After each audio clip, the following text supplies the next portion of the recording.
Hi, my name's Phil. I like talking about politics, and as Donald Trump continues to claim that he is crashing the American and global economy on purpose, and as he continues to wreck geopolitical alliances, whether he admits to doing that on purpose or not, some continue to claim that this is an aberration.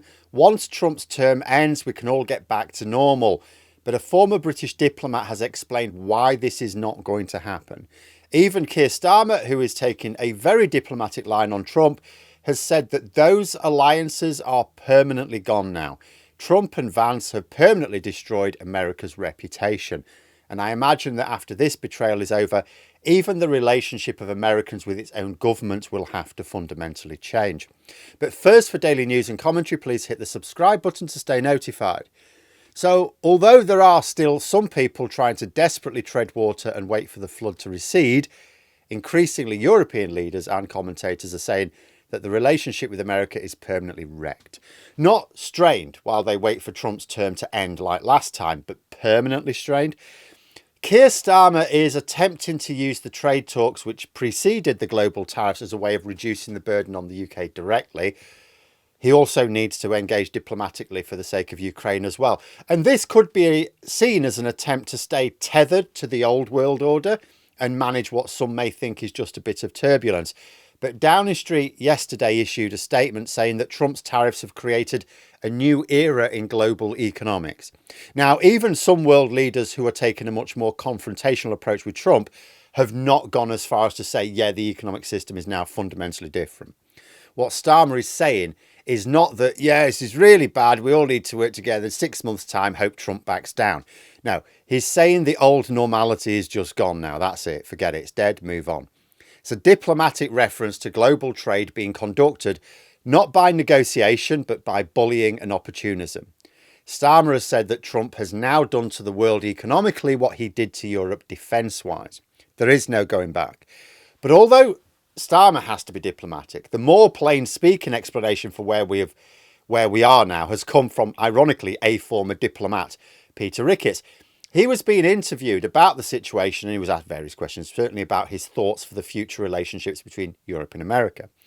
It's a relationship that is now bust, and no future president, even a well-intentioned one, will repair it, not for a long time, if ever. I mean, that's not to say, we'll never have friendly relations again. Everyone desperately wants friendly relations with America. But America will no longer be considered trustworthy. It will certainly no longer be considered the so-called leader of the free world. Frankly, America is no longer even part of the free world. After all, it's now a country where you have your visas cancelled for peaceful protest, where you can be arrested for speaking out against Trump, where you can be deported because you have a tattoo, where you can be threatened with prosecution on bogus charges if you don't swear fealty to the king and write him a big cheque. But for Europe, why has the relationship now permanently changed? Why won't it revert back if democracy ultimately wins out and Trump just leaves the scene in a whimper in the next few years? It's not the insistence that America wants to focus its military operations in the Pacific. Europeans get that. We were just too slow on the uptake before. It's not even Trump's tariffs or his admiration for Putin.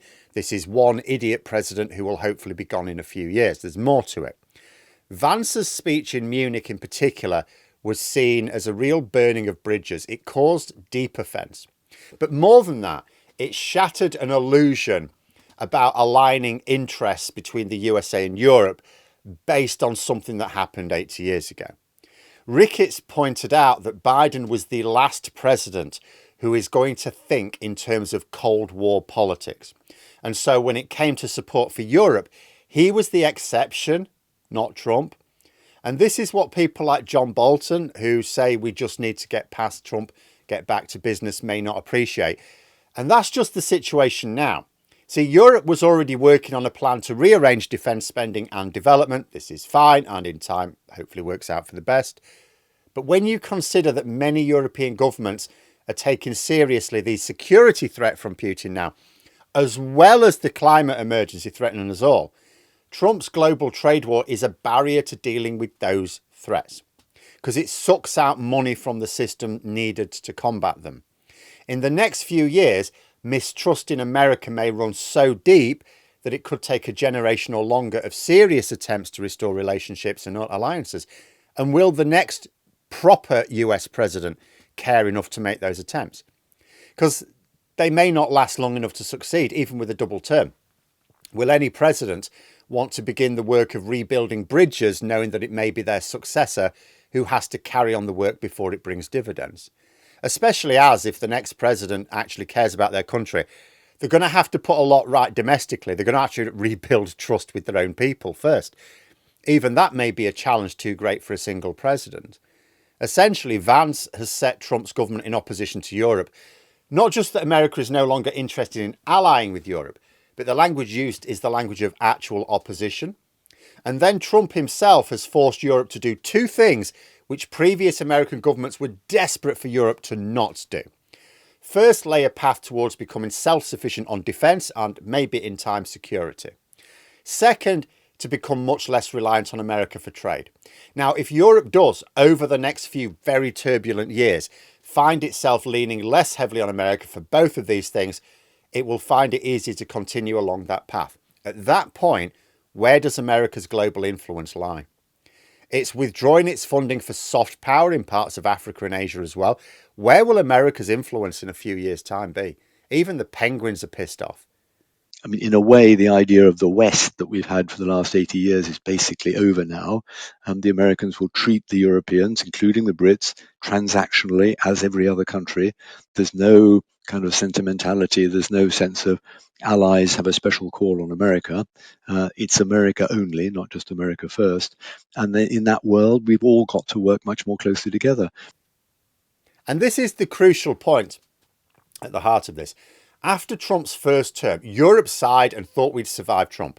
They didn't think he would come back, so didn't prepare for it. Now, this was widely believed to have been a colossal error. I mean, I was saying at the time years ago, this is insane. I don't know why we weren't preparing for this. But anyway, they didn't. They thought, phew, got away with it. Done. He's finished. He's toast. Phew. But therein lies the reason why those bridges will now not be built from this end anytime soon. Fool me once, shame on you. Fool me twice, shame on me. Many European leaders do not want to be caught out again. It doesn't matter that Trump should, I emphasise should, because we do not know, should not be in power again after this term. There is nothing, however, stopping another president of similar mind from winning power. Because although Trump's behaviour is seen as lunacy, and it is lunacy, it doesn't mean it can't be explained. Now, when it comes to governments dealing with economic theory, they're like two which people tend to be guided by. If you're right wing, you tend towards Milton Friedman. What Trump is doing is the direct opposite of that. If you're left wing, you prefer it if your government pays more attention to John Maynard Keynes. Trump is not doing that either. So I've learned of another economic theorist we're being told can go some way to explaining Trump's philosophy, Albert Hirschman. Now, I've ordered a new book because, as Starmer suggests, the way economics is going to work globally now is permanently changed. So I'm going to need some more education.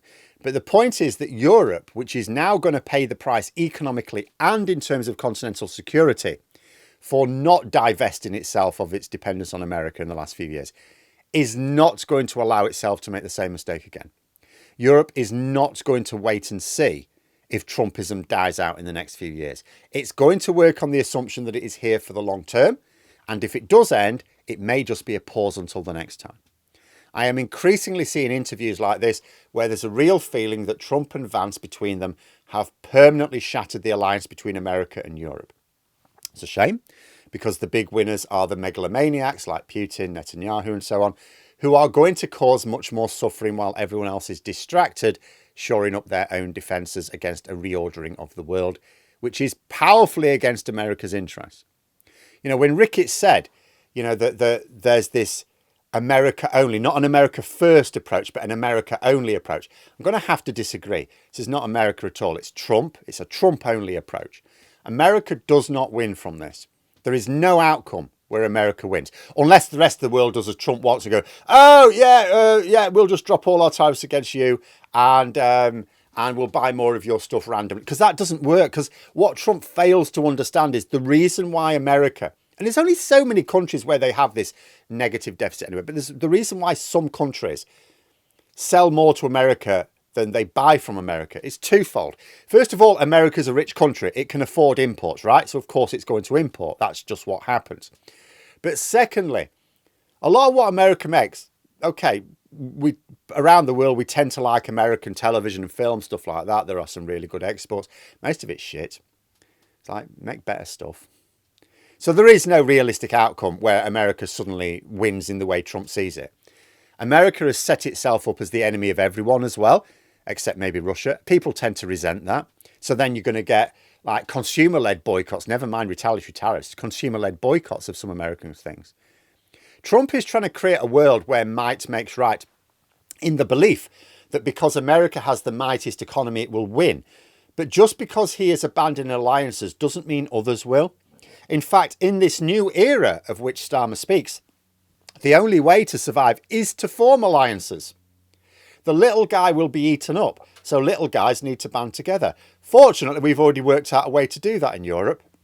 You know, those of us in Britain just need to realise this sooner rather than later. All those economic ideas which politicians learned are out the window now. They all need to realise that economics is a man-made construct, and it has changed form. The winners of this future, will be those who learn the new way of doing things first. But I'll talk more about that in my second video today. But there we are. Those are my thoughts. Let me know yours in the comments below. If you've enjoyed the video, please click the like button and subscribe for further content. If you'd like to support the channel further, you can click the join button for memberships. Thanks for watching, and until next time, I'll see you later.